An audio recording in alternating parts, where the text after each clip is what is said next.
Hi friends, welcome to my channel journey with Priyanka. তোমরা সবাই কেমন আছো? নিশ্চয়ই ভালো আছো।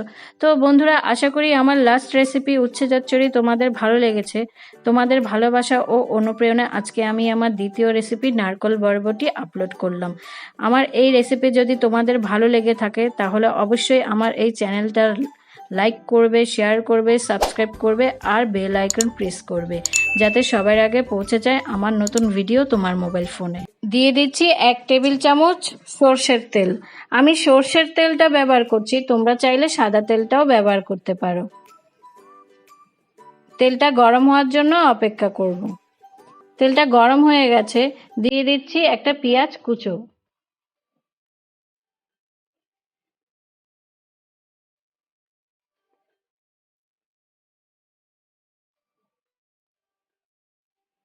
পেঁয়াজটা কিছুক্ষণ ভেজে নেব, কালারটা চেঞ্জ হওয়া পর্যন্ত।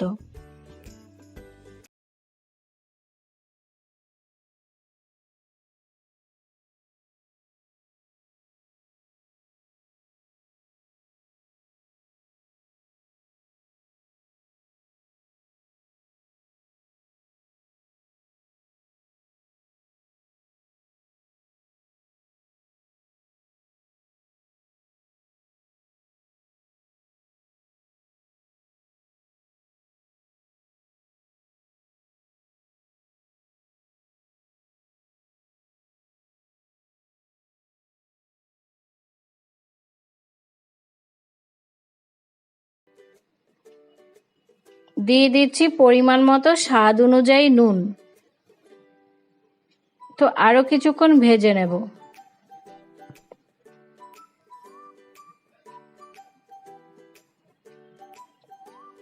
দিয়ে দিচ্ছি 5টা কাঁচা লঙ্কা কেটে। আমি এখানে আমার স্বাদ অনুযায়ী কাঁচা লঙ্কা দিচ্ছি, তোমরা তোমাদের মতো কমিয়ে বাড়িয়ে দিতে পারো।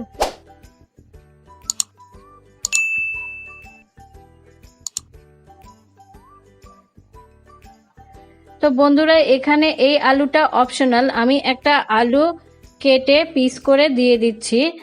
আলু দিলে আমার কাছে টেস্টটা ভালো লাগে, তোমরা চাইলে দিতেও পারো, নাও দিতে পারো।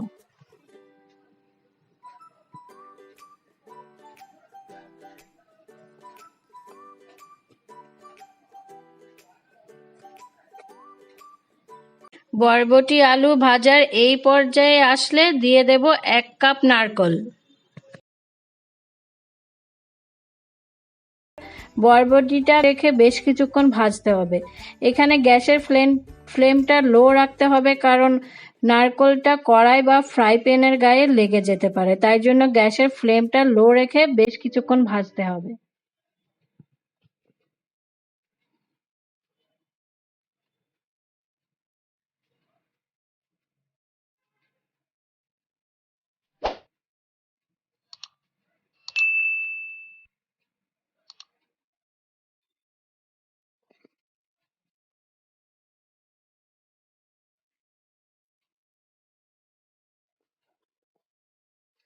তো বন্ধুরা, এখানে আমি সামান্য জল দিয়ে দিচ্ছি, তোমরা চাইলে হাত দিয়ে ছড়িয়ে কিছুটা জল দিয়ে দিতে পারো, যাতে নারকলটা ফ্রাই প্যানের গায়ে না লেগে যায়। তো এভাবে আমায় বেশ কিছুক্ষণ নারকল আর বরবটিটা ভাজতে হবে।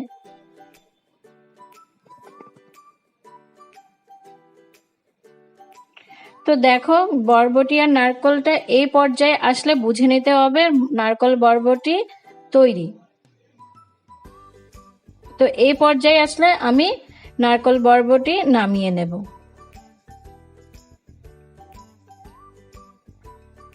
তো বন্ধুরা, আমার এই রেসিপি নারকল বরবটি তোমাদের কাছে যদি ভালো লেগে থাকে তাহলে অবশ্যই তোমরা একবার বাড়িতে ট্রাই করবে আর আমায় কমেন্ট করে জানাবে। আর আমার এই চ্যানেলটা লাইক করবে, শেয়ার করবে, সাবস্ক্রাইব করবে আর বেল আইকন প্রেস করবে, যাতে সবার আগে পৌঁছে যায় আমার নতুন ভিডিও তোমার মোবাইল ফোনে।